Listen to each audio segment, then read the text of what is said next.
Hello everyone and welcome back to GhostEngine Dev Log series. In today's video we will start our journey of implementing the querying system for our ECS implementation. Today we will focus more on the definition of the API and the actual implementation we will do in a future video. So let's go ahead. First, let's define a new Rust module for our query. So let's save this file. We save it here under the Ghost ECS library. So query.rs. Good. Then let's add it to the. Let's basically export it. Okay, so it was added here. We do that and replace with query. Nice. Now let's define those tests that are covering. Where's my test? Okay. So we want to cover those scenarios. We want to be able to run a query, querying only for one component type. That's a set. We want to be able to query for something that might or might not be set. The scenario for this, I'm thinking about components that are used as tags for the entities, not to store data. We also want to be able to run those queries we mentioned above with optionals or set components, but we want to also be able to retrieve the corresponding entities. Sometimes we want to work only with the components, sometimes we want to work also with the entity itself. And the final thing we want to do, but most likely it will not be covered in today's definition of the API, what we will see, is the ability to add more filtering, stuff like give me all the entities with component A, component B, and component D set, but where component what's his name has a particular value. That will come in the future, but we want to cover that too. Okay, so let's go to the code and write our first test.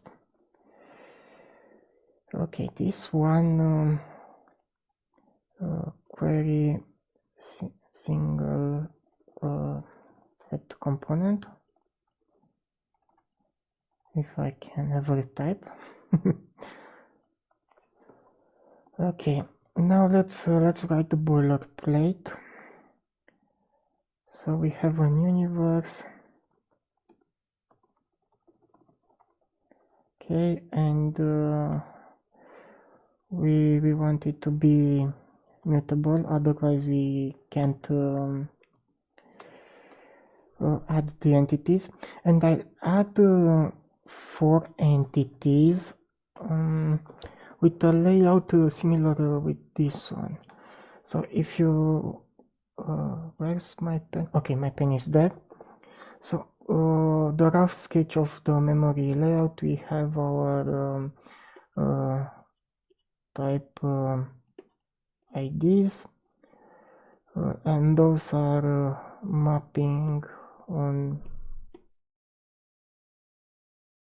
some arrays, memory buckets, however you want to call them. Okay, and each bucket has the same number of components, so on and so forth. Then here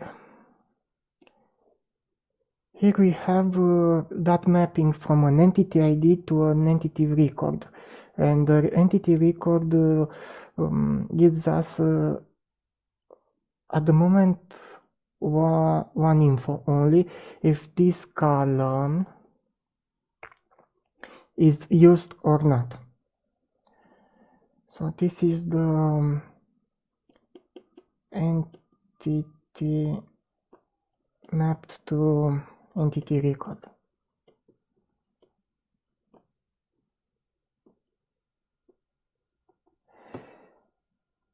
Okay, now with this layout in mind, I want to define this layout.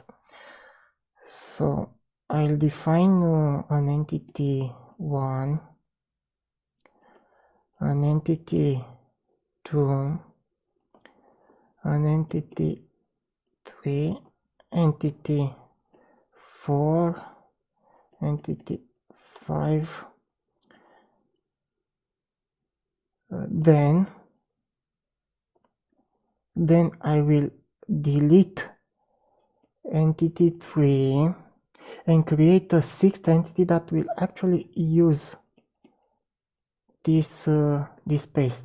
If you remember from the videos where we implemented the storage for our entity component system, we mentioned if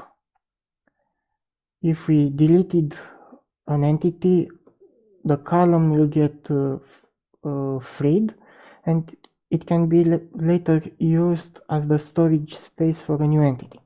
And with doing so, we want to make sure that we also are able to cover the case when a new entity is inserted between two already existing entities. Okay, and we will have components of type useSize. Okay, so useSize f32 and something else, I32. Okay, and we'll set the components like this. useSize for entity 1, all of them for entity 1. Entity 2 will have the float and the signed integer. Now entity 6 will have only the floating point. Entity 4 will have nothing set, and entity 5 those two. Okay, so with that in mind, let's create the entities.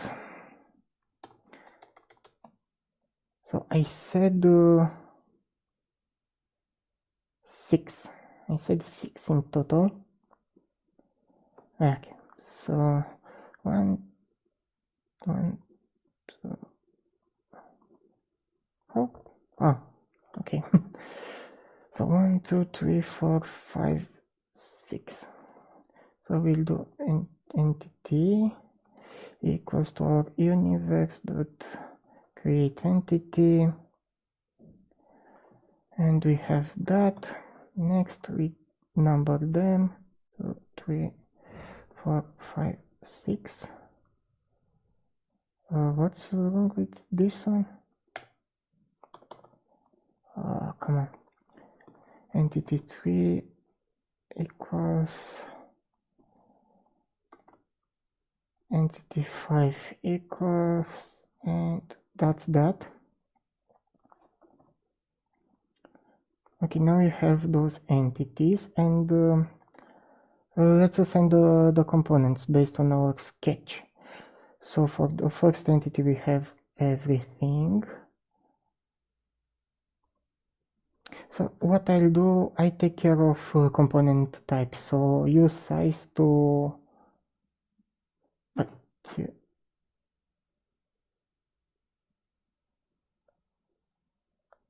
know what? First I delete the third entity. Okay, so universe.remove entity E3. Okay. And we remove E3 here. We remove it here just before creating the sixth entity. So remove E3 so that E6 will reuse its storage. Okay, now we are covered for this scenario.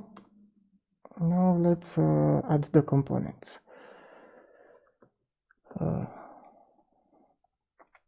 So use size for two entities only, E1 and E5. Okay. So universe dot add component to E1,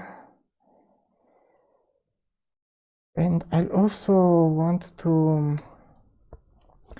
add components with a value other than the default value. So this one will be 1. Okay, now for the fifth entity, referring back to this one, yes, for the fifth entity, and this is a 5.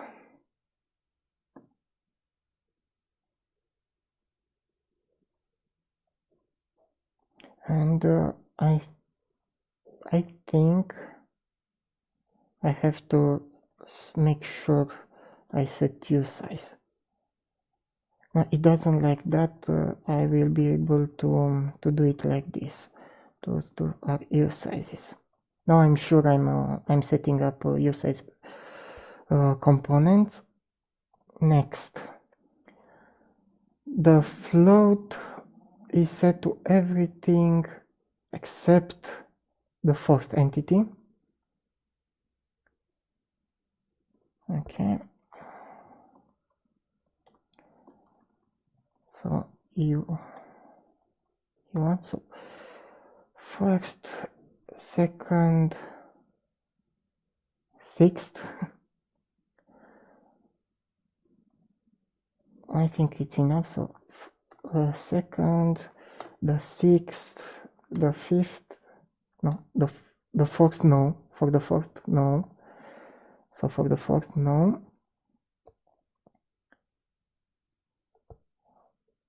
For the fifth, and that's it. And those are 1, 2, 6, and 5, and those are F32s. Okay, next. Assigned integer for the first two entities.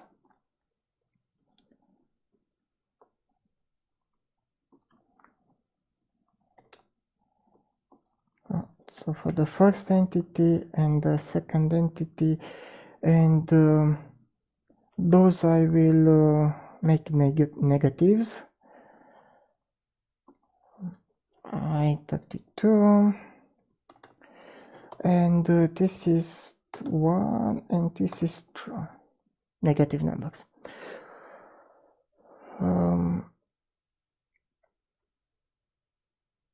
Okay, actually I'm thinking to move this in initialization function. So I'll create here a function, create universe. Okay, we will return a universe, we create that and we return the universe. If for is not used, so we ignore that. Okay, and here we do let universe equals to create universe. Okay.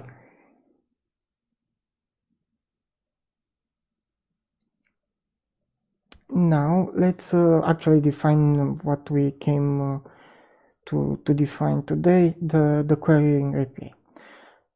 So I'm thinking to have something like this, to have a query, and this is an object in itself. Okay. And actually, I'll rather expose it from the universe. So the universe creates a query. Yeah, I'll go like that. So universe dot query, and here we want to be able to set the filters with builder style methods. So for this case, when we want to get everything that has something set, it's not a maybe, we want to use with and we will do with component, and we mention the type with a generic parameter. In this case, I want to query the floats. No, actually the use size. Yes, so I want to query for use size. Use size, okay, done. So we want with this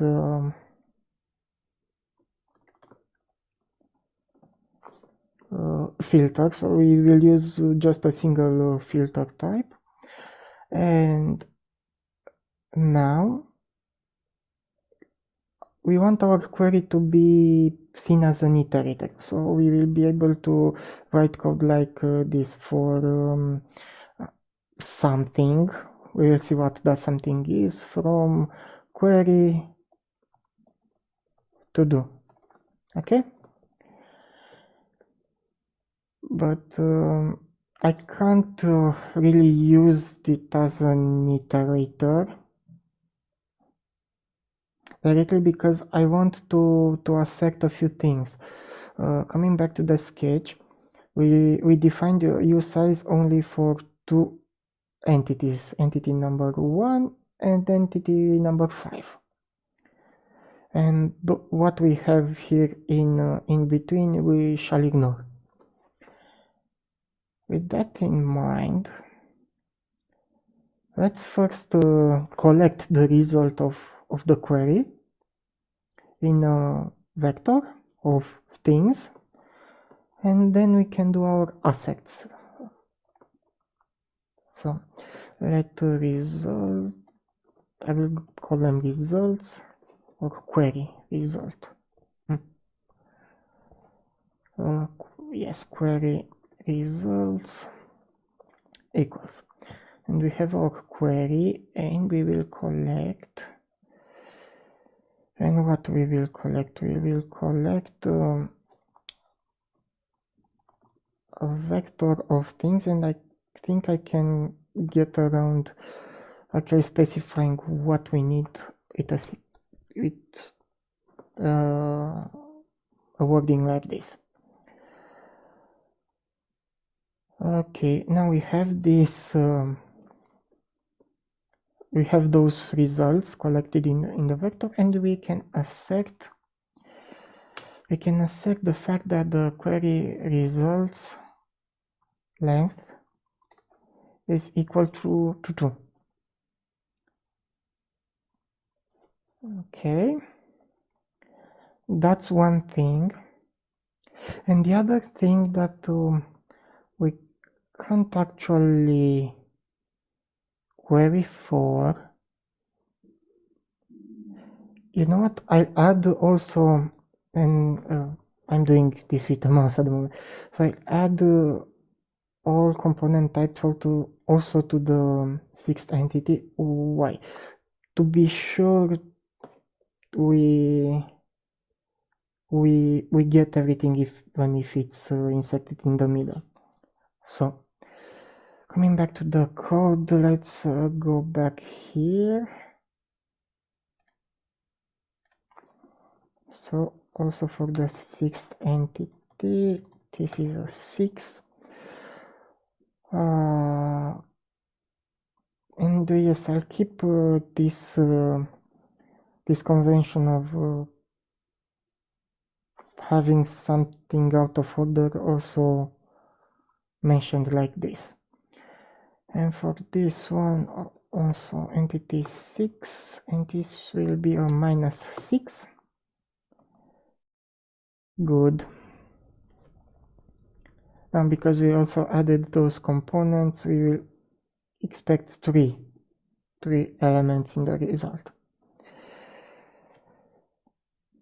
So we have here 3. And now we want to make sure that we will return those. We will return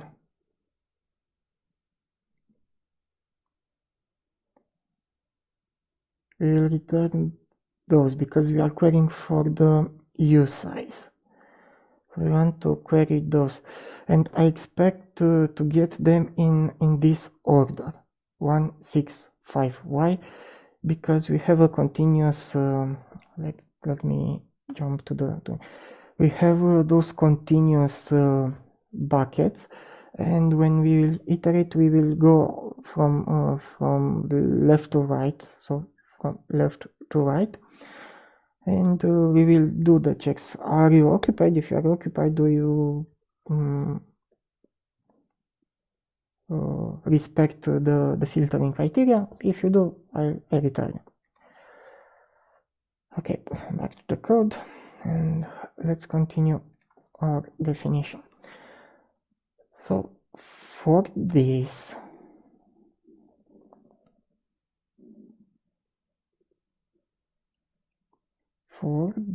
I want to. Actually, I will not use a for loop. Actually, I will unroll the loop. So we want to assert that from our query results, the first thing. And here is the thing. We have something that keeps track of our result. But so this will be an object, and from this object we want to get the result type we want. Okay, and the thing is that this will return. I'm thinking about returning a result, something that might fail. Why? Let me extend this line a little bit. So consider we have those filters set. Yes. So in our query we defined the first thing from our result to be a new size, the second thing to be a float 32. But what happens if here we are looking for, I don't know, speed? In that case, we are in an error state. We want to let the user know, look, you queried for something that's not defined in the query. So that's why we'll expect to get an OK. An OK of what? An OK of const reference. An OK to a const reference to our to our value here, so 01. Okay, let's do that for the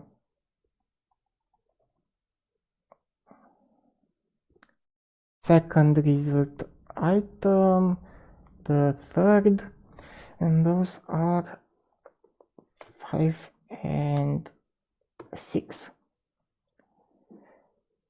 And actually, you know what? Yeah, no, I leave them like that. Okay, it complains about query not being defined and having this. So let's go back to what we had. This is not 6, this is 5. And let's make sure those are use sizes. So this is the API for when we look for a single read-only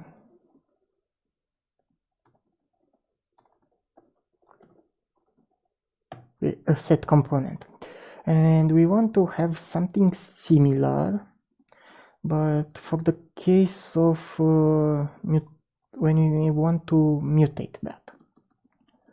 So for this one we'll have a mutable set component, and we'll also look for the use sizes, and we expect to get here mutable references.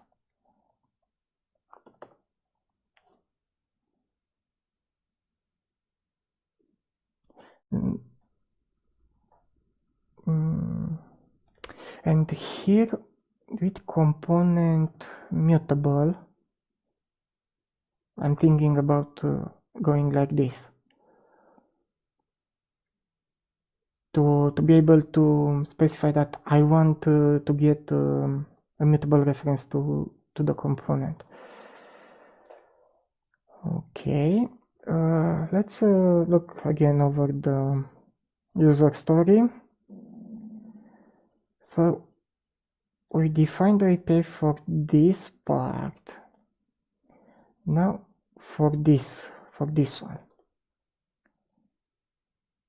Okay, so with that in mind, let's actually just duplicate those two. With and here we go with optional, the component being optional. Now how to call this method of filtering based on something that's there or maybe not?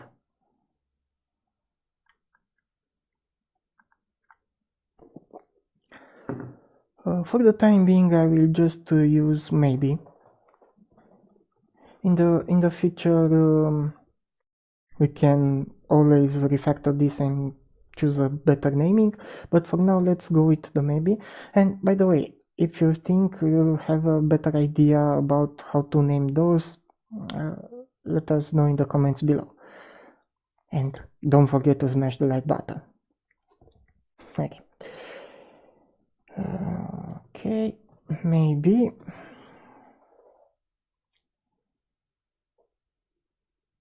So in this case, in those cases, let's refer back to the drawing. Okay, we are looking after the use sizes, but in this case, our query should return 1, 2, 3, 4, 5 results. Some with something there, and some like for the second and the fourth entity with nothing there. Okay. So let's write our assets. So we will expect to get 4 things, and we expect them to be option.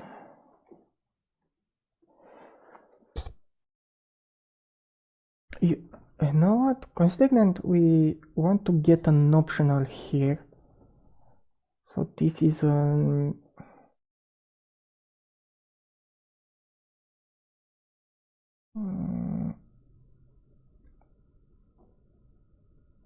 yeah, this is a little bit weird. No, it's not. It's not.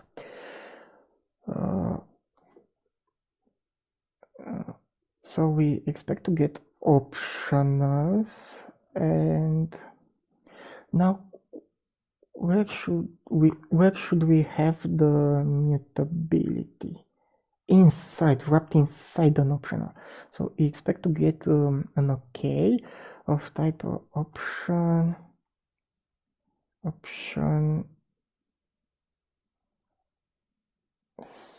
Well, let's simplify it some. We get some stuff. Why are you rewriting it like that?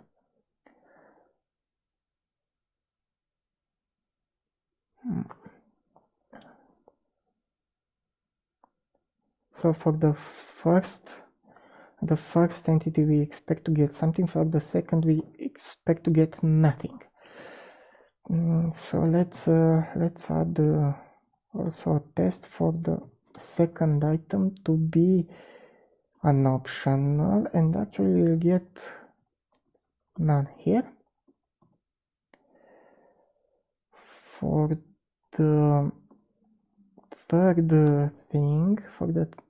thing, we expect to have something. Okay. So for this is the first, the second, the third, and for the fourth we expect to get a none. Okay, I think the order it's okay now. And let me copy those and also put them here for the read-only case. Okay, that and those here, that and that will be just references. Okay, so let's review a little bit. We have the case for single set component, read-only and mutable. Something optional, read-only and mutable. Okay. So, referring to the user story, we covered those, partially this. And what about when we also want to retrieve the entity for the result? Now, the question is, do we want to always return it, or do we want to return it only if there is a need for it?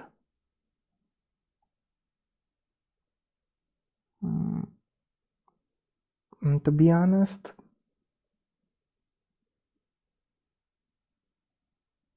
I think I'll always return those.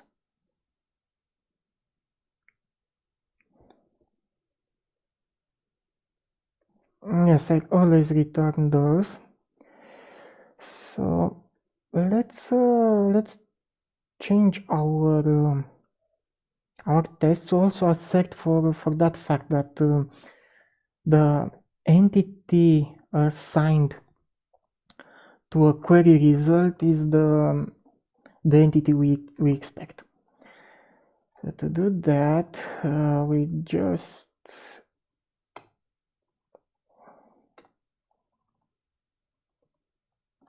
do this.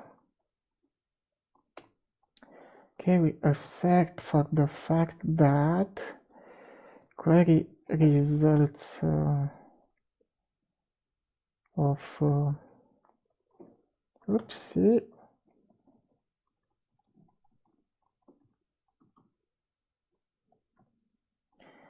So we are assert for the fact that query results have entity, and we always have an entity set, so this is not a result or an optional, and the entity is set to E1 in this case.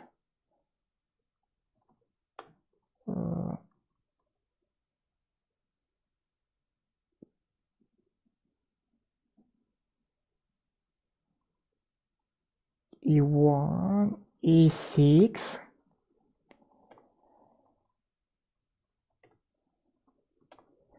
E1, E6, and E5.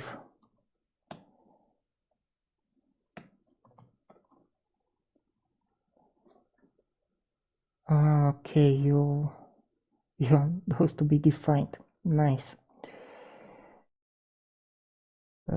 Nice. So from our builder,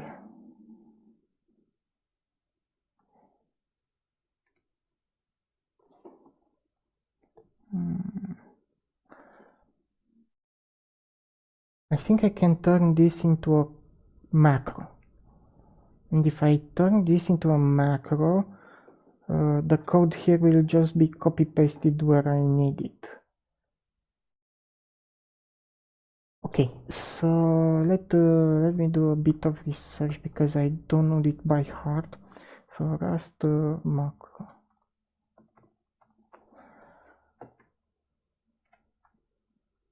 Okay, give me an example.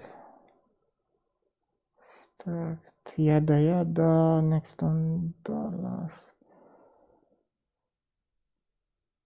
A prog macro derive. No. I want. Come on. This one. This is what I want. I want to define a macro. Let's define it. So I'll have macro rules called create universe without parentheses. We don't return anything from it, but we'll have this pattern that gives us this bunch of code without a return. And I think that's that. Okay, I think that's that. So let me remove this. Okay, let's remove that. What's wrong with you? Unused macro. We will use you, don't you? Okay. So we have this 1, 2, 3, 4 times, and this is just a macro invocation, and cannot find macro use.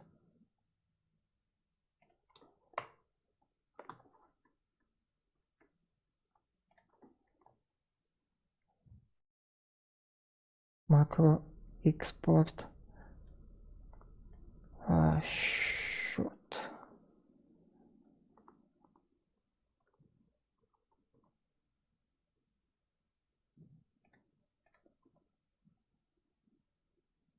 Cannot find macro in this scope. Macro use on module import.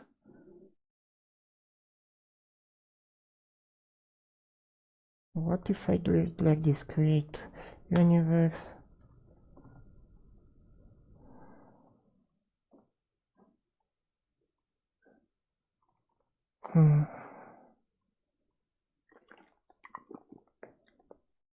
Let's ask DuckDuckGo again. So define roast macro in test module.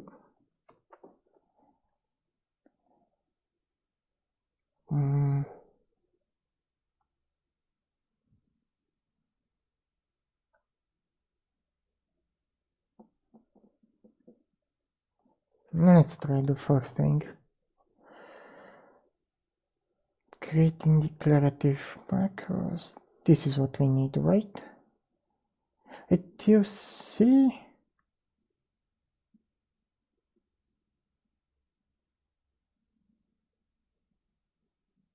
so we have macro rules, and it gets called like that.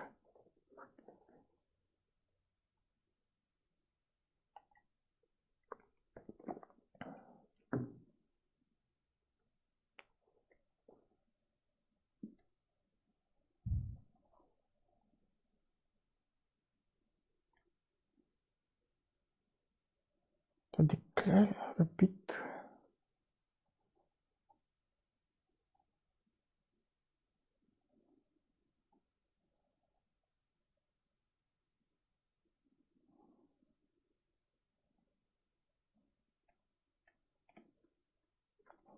Okay. Let's copy this. Where are you? This one. Let's copy that and try to insert it here. So use macro rules. That macro name.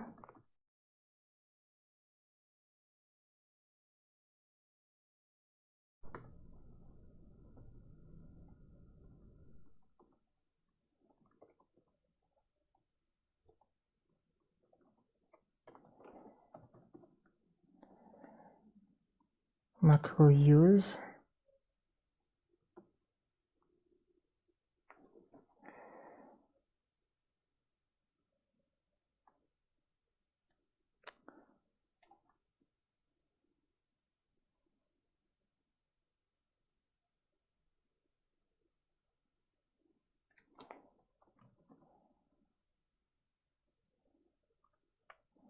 You know what, I will not lose time.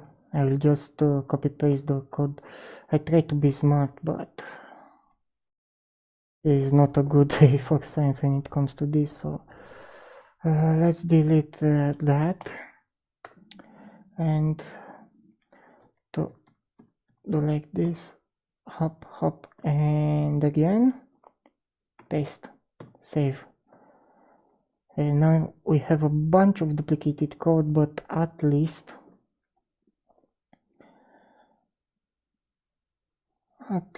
we are no longer getting complaints about undeclared entities. Of course, if we execute the test suite, at the moment it won't even build because this query method is not defined. So let's define it. Anywhere. Whoops. Okay, that one. And where shall we define it?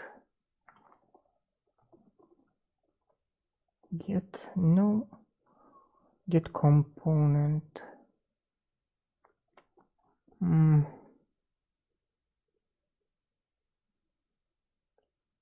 Add component with, remove component. I will define it here under the component getters. For now, I'll just define the query method, and we get here's the thing. because we might be able to also query for mutable components. We also want to get a mutable reference to the universe here. And yes, we will return a query. Okay. And we'll do, let's just return the query that we build using a new, and we give this mutable reference to self. Okay, and we have to define this query, and this query object, we define it here. Yes, we are stepping a little bit into the implementation part of things, but we will go just as far as having placeholders, and then the actual implementation we'll see in the next video. So public struct query with some unknown fields for now, and we do an implementation for query, and we define the new function that takes an universe,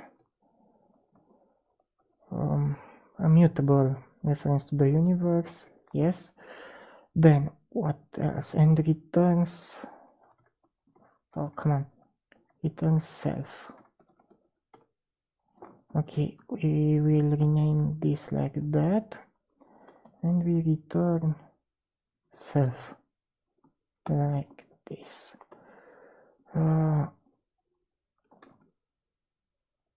Okay, let's remove that. Okay, remove that. Okay, now we should at least get our code to compile. So let's check. Oh yes, yes indeed. Here in our universe we need to import this. So with that imported,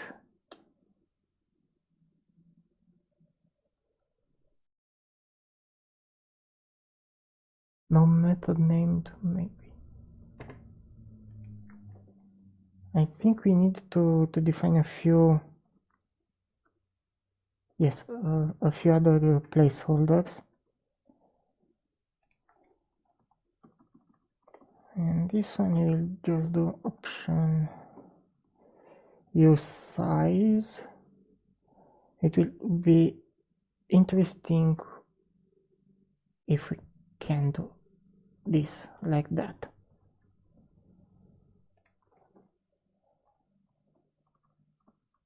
It will be really interesting.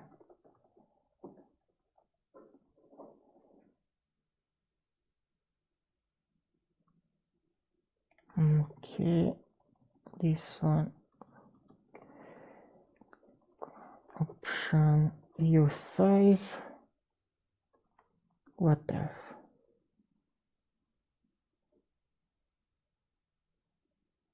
Okay, let's define that just as a placeholder. So we return something to do, yes, and duplicate that for simple components. If we save, okay, we need to return something.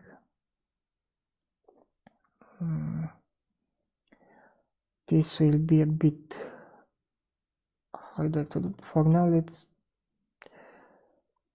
return nothing.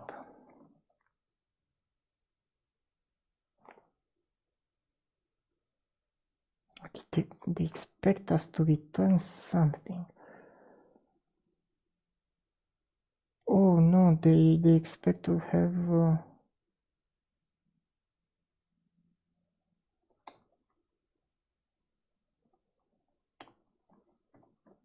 Oh, okay, my bad, this was not defined.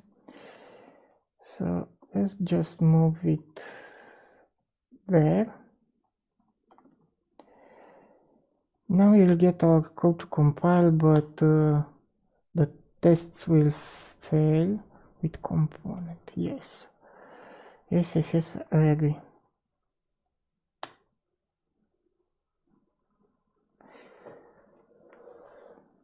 Collect.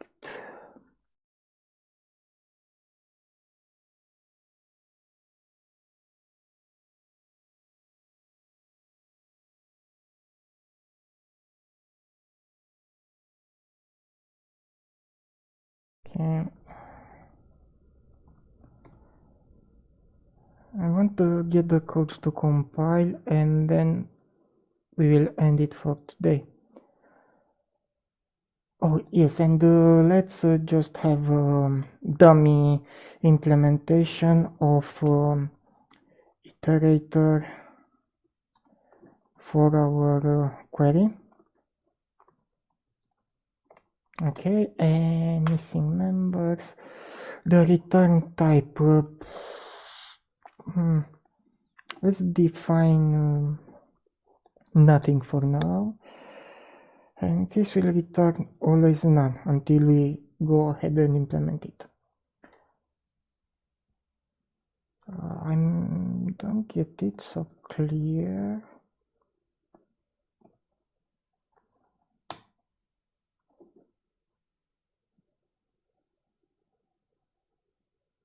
What?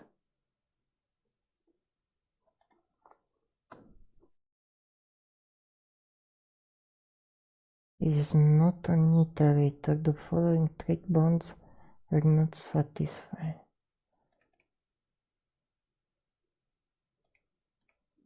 Ah, yes.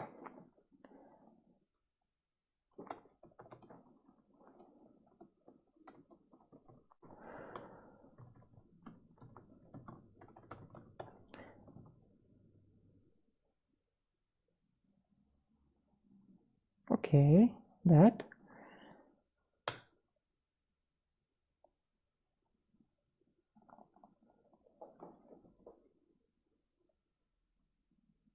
But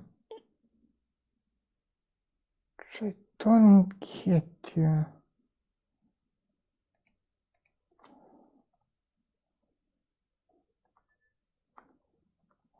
Oh, yes, so this gets a little bit complicated and we are really stepping into implementation area. So let's end here for today, and we will see in the next video how we go over the implementation. So thank you again for watching and for following GhostEngine in its development. Don't forget to like or to comment down below if you have some observation. And yeah, subscribe, click on the notification bell, and bye bye until next time.